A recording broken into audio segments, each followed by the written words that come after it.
ಹತ್ತಿರ ಹಸೇನ ಹುಸೇನ ಶರಣರು ಬಂದಾರ ಮೋರಮ ಮಾಡ್ಯಾರ ಊರವರ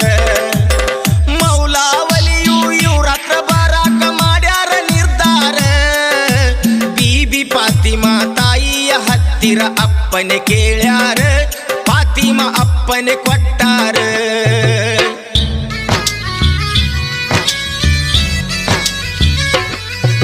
ಸೈದಾಪುರದ ಭಕ್ತ ಸಾಕಷ್ಟು ತೊಂದ್ರೆ ಅನುಭವಿಸ್ಯಾರ ಬೀಬಿ ಫಾತಿಮಾ ಕರುಣೆಯ ತೋರಿ ಕಷ್ಟವ ಕಳಿದಾರ